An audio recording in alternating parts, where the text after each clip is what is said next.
ॐ गणपतये नमः। श्री सरस्वत्यै नमः। समस्त व्यासपीठ श्री सुखदेव भगवान में कोटिशः प्रणाम। ब्रह्मस्वरूप प्रिय देवियों एवं सज्जनों, आपको दास का प्रणाम स्वीकार हो। सिया राम मैं सब जग जानी, करऊ प्रणाम जोरी जुग पानी। आज मन के जो शत्रु हैं, काम क्रोध लोभ मोह ईर्ष्या द्वेष कपट छल छल, इनके संबंध में थोड़ा विस्तृत रूप से एक एक पॉइंट पर आपको मार्गदर्शन देंगे। आप लोग ध्यान पूर्वक सुनना। यह जितने शत्रु हैं, हमको नरक में ले जाने के लिए हर समय तैयार रहते हैं। हम अगर असावधान हो गए तो हमको नरक में जाना ही पड़ेगा। इसलिए काम के लिए पहला दृष्टांत हम गोस्वामी तुलसीदास जी का दे रहे हैं। गोस्वामी तुलसीदास जी के धर्मपत्नी का नाम रत्नावली था। रत्नावली के साथ गोस्वामी जी रहते थे। एक दिन वह मैके चली गई। गोस्वामी जी से अकेलापन सह नहीं पाए। तुरंत रात में उठे और नदी नाला, कहा जाता है कि नदी नाला पार करते हुए जब घर के पास पहुंचे तो एक सर्प लटका हुआ था। उसको रस्सी समझ करके गोस्वामी जी घर के अंदर प्रवेश हो गए। रत्नावली भोर का समय था। उस समय उठकर भगवान का ध्यान कर रही थी। इतने में गोस्वामी जी जाकर उसके सामने खड़े हो गए। वह बड़े विस्मय में पड़ गई। विचार करने लगे, कितनी रात्रि से चलते हुए भोर में पतिदेव कैसे आए। अगर कुछ हो जाता तो जीवन भर का पश्चाताप हमारे नहीं समाप्त होता। इसलिए उसके अंदर क्रोध आ गया। क्रोध आकर के उसने कहा, अस्थि चर्ममय प्रेम यह, अस्थि चर्ममय देह यह, तामे ऐसी प्रीत तैसी जो श्री राम में तो होत न भाव भय भीत। तो अगर हमारे इस हाड़ मास चर्म की शरीर में इतना आपका मोह है, अगर इतना मोह आपके श्री रामचंद्र जी के चरणों में हो जाता तो आपका उद्धार हो जाता, आपका सब भय दूर हो जाता। यह बात गोस्वामी जी को बहुत चुभ गई और गोस्वामी जी वहाँ से तुरंत वापस आ गए और एक सीताराम जी का मंदिर था, वहाँ बैठ गए। भगवान से प्रार्थना करने लगे कि मूल नक्षत्र में जन्म होने के कारण हमारी माता भी चली गई, पिता भी चले गए, एक चुनिया नाम की दासी थी वह भी चली गई। हमारा इस संसार में अब कोई साथ देने वाला नहीं है, हम तो अनाथ हो गए। इतना कह करके उन्होंने रहीम दास जी के एक दोहे का स्मरण हो आया कि रहीमन निज मन की व्यथा मन ही राखो गोय, सुन अठिलई हैं लोग सब बांट नहीं है कोई। एक ये आया तो तुलसीदास जी के मन में धैर्य बधा कि चलो किसी से कहना नहीं है, अपना दुख अपने आप झेलना है। दूसरा श्लोक भी उनको आ गया कि रहीमन बहु भेषज करत, व्याधिन साणत साथ, और खग मृग बसत निरोग बन, हरे अनाथ के नाथ। हाँ, रहीम दास जी सीताराम जी के मंदिर में आकर कहा कि हमारे मूल नक्षत्र में जन्म लेने के कारण हमारी माता भी चली गई, पिताजी भी चले गए और एक चुनिया नाम की दासी थी वह भी चली गई। हम अनाथ हो गए, कोई मेरा नाथ नहीं है। और एक धर्म पत्नी रत्नावली थी, उसने फटकार तो लगाया अच्छा, लेकिन राम के चरणों का रास्ता भी दिखा दिया। हे प्रभु, अब आज आपके समक्ष बैठ करके आपकी ही शरण में हैं।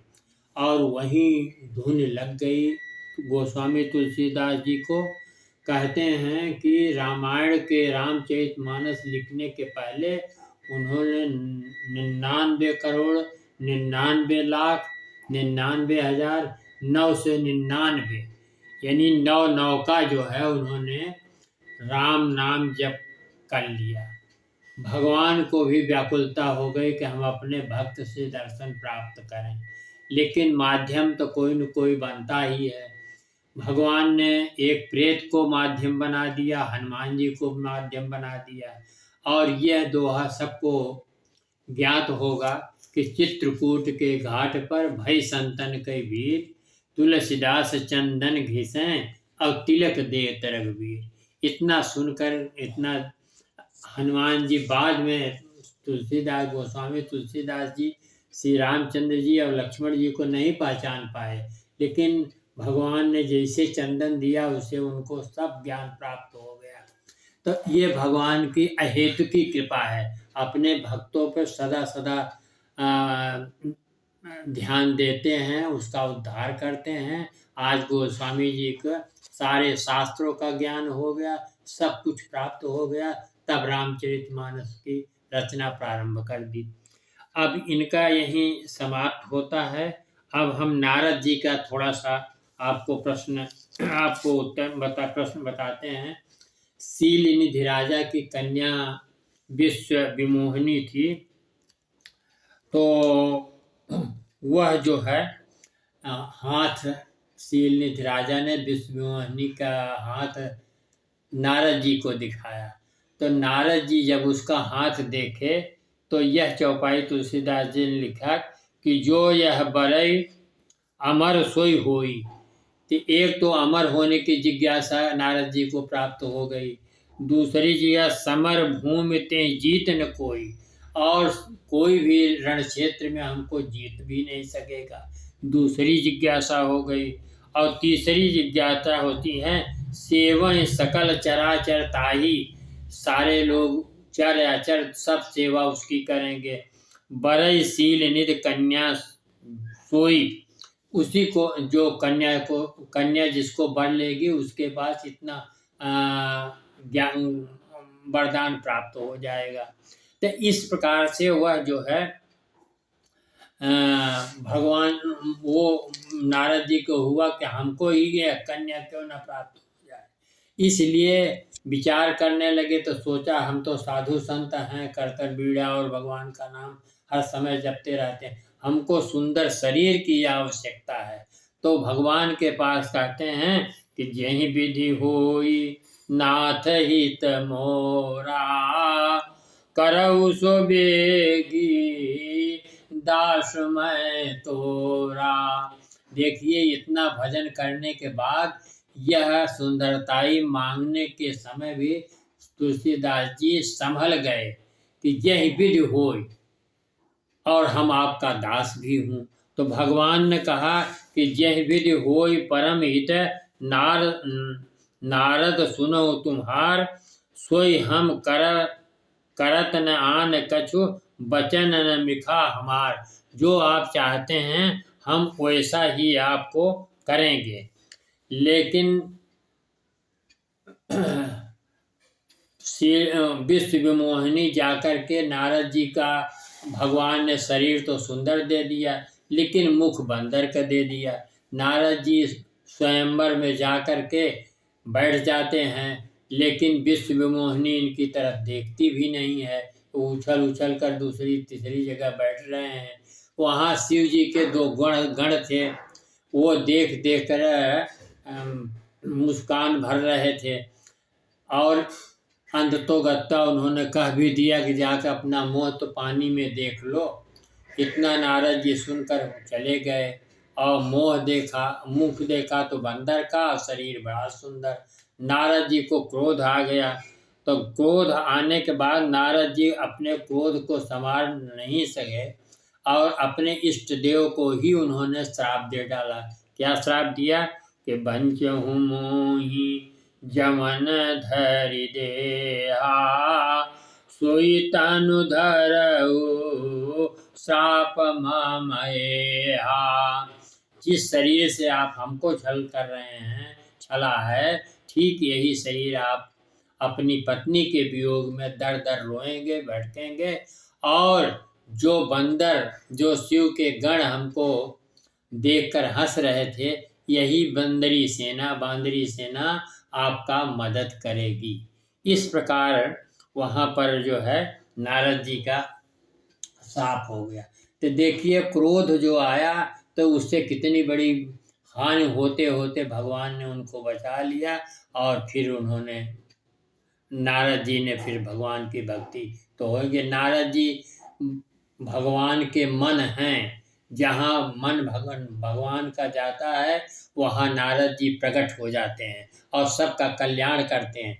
लोग कहते हैं नारद जी आग लगाते हैं, लेकिन आग नहीं लगाते, भगवान के मन के अनुसार वो जाते हैं और वहाँ कल्याण ही करते हैं। ये संत का काम है। अब हम व्यास जी की एक दूसरी प्रमाण आपको दे रहे हैं कि एक जैमिनी ऋषि थे। जैमिनी ऋषि व्यास जी जब भागवत लिख रहे थे तो उनको जांच करने के लिए दिया करते थे।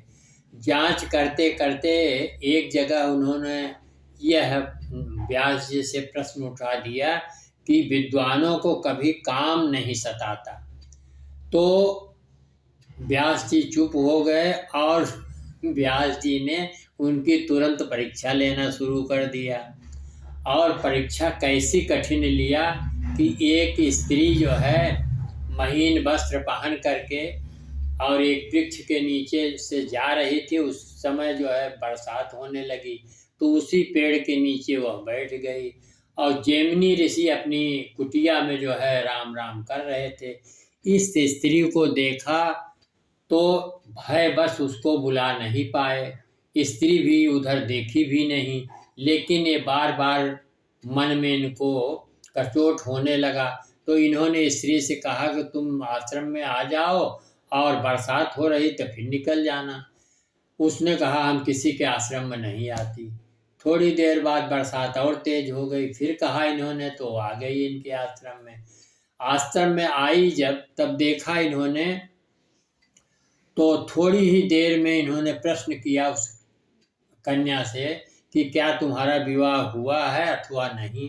तो उसने कहा हमारा विवाह नहीं हुआ है। तो जैमिनी ऋषि ने कहा कि अगर नहीं हुआ है तो क्यों नहीं हुआ। तो उन्होंने कहा हमारी एक शर्त है, हमारे पिताजी की एक शर्त है। उन्होंने क्या शर्त है? उन्होंने कहा कि जो वर अपना मुख काला करके और घोड़ा बन करके हमको लेकर दुर्गा जी के मंदिर तक जाएगा, वही उसी के साथ हमारा विवाह होगा। अब जैमिनी ऋषि काम भाव में इतना प्रेरित हो गए कि कहो तो काला मुँह कर लेगा तो कौन देखेगा, और घोड़ा बन जाएंगे तो वहाँ तो उतरी ही जाएगी, वो भी कौन देखेगा। लेकिन जब घोड़ा बन करके मुँह काला करके और उस कन्या को अपनी पीठ पर बैठा करके दुर्गा जी के मंदिर में गए, वैसे वहाँ व्यास जी विराजमान थे। कहो जैमिनी ऋषि, क्या विद्वानों को काम नहीं आता क्या? तो चरणों पे गिर गए जैमिनी ऋषि। तो यह तो काम की दूसरी भावना हुई। तो कहने का ये मतलब जो 5 ज्ञानेंद्रियां हैं वो अपना अपना काम करती ही हैं, केवल हमारा विवेक उनसे बचा सकता है, वरना कोई उपाय नहीं है। दूसरा उपाय है नाम जप सिद्ध हो जाए। नाम जप सिद्ध होने पर आपको आनंद की प्राप्ति होगी। आनंद प्राप्त होने पर आपको दुख सुख का कोई भाव नहीं दिखाई पड़ेगा, सब आनंद पूर्वक सह लेंगे। लेकिन दुख सुख में पूरा जीवन समापन हो जाता है, आदमी संभल नहीं पाता। इसलिए ये कथा आपको सुना करके अब प्रसाद तो थोड़ा थोड़ा वितरण किया जाता है। इसलिए आप लोग जो है अपने मन में भगवान का नाम जप करें, परिवार संसार की ममता छोड़ें, राम श्याम से नाता जोड़ें, शास्त्र विहित कठोर से कठोर कर्तव्य का पालन अवश्य करें, पूरा अवश्य करें, एकाग्रचित हो, नाम जप सिद्ध करो, परम कल्याण होगा।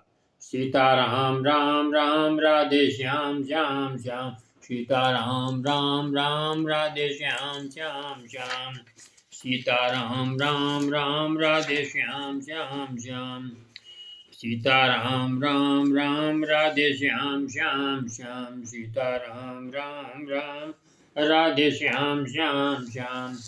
अब एक भजन गाते हैं, इसको आप लोग सुनिए, इससे प्रेरणा लीजिए और अपने जीवन में इसको प्रयोग करिए। क्या? जाके पियन राम बैदे, जाके पियन राम बैदे, तजिए ताहि कोटि वैरी सम, यद्यपि परम स्नेही, तजो पिता प्रहलाद विभीषण बंधु भरत महतारी, अब बलि गुरु तजो कंत ब्रज बनितन, भय मुद मंगलकारी, नाते नेह राम के मनियत, सुहृद सुरेव्य जहाँ लो, अंजन कहाँ आँखि जहीं फूटे, बहुत कहाँ कहाँ लो, जासो होय राम स्नेह राम पद, ऐसो मतो हमारो। चाहे जितना भी प्रिय हो, अगर वह राम का द्रोही है तो उसको तज देने में कोई भी हिचक नहीं होनी चाहिए, तुरंत तज दीजिए। देखिए जिसने जिसने तजा है, पिताजी को प्रहलाद ने तज दिया, प्रहलाद का नाम अमर हो गया। विभीषण ने बंधु रावण को तज दिया, विभीषण का नाम अमर भी हो गया और राजगद्दी भी उनको प्राप्त हो गई। भरत अपनी महतारी को कैकेयी को तज दिया, लेकिन भरत अमर हो गए छोड़ने के बाद। और कहते हैं बलि गुरु तजो, शुक्राचार्य को राजा बलि ने वचन नहीं माना, उनको भी तज दिया, तो राजा बलि का नाम जो है प्रसिद्ध हो गया, अमर हो गए। कंत ब्रज बंटन, ब्रजंगनाएं जो हैं वह अपने अपने पतियों को छोड़ दिया और भगवान को पकड़ लिया, लौकिक पति को छोड़कर पारलौकिक लौकिक को प्राप्त कर लिया, तो उनका भी जन्म सुभल हो गया, प्रसिद्ध हो गया, अमर हो गई। तो यह सब मंगलकारी हुए। नाते नेह राम के मनियत, केवल प्रेम जो है भगवान का ही मानिए, तो सुहृद सुसेव्य जहाँ लो, जितना अच्छा हृदय हो उतना अच्छा से भगवान का स्मरण करिए। अंजन कहाँ आँख जहीं फूटे, इसका तात्पर्य यह है कि जब शरीर समाप्त हो ही जाएगा तब राम राम करने से क्या फायदा, पहले ही आप शुरू कर दिया अधी से, वर्तमान समय से ही। वर्तमान समय जैसा समय कभी आएगा नहीं, यह स्वर्णिम समय है, इसी समय में आप उनका नाम शुरू कर दीजिए।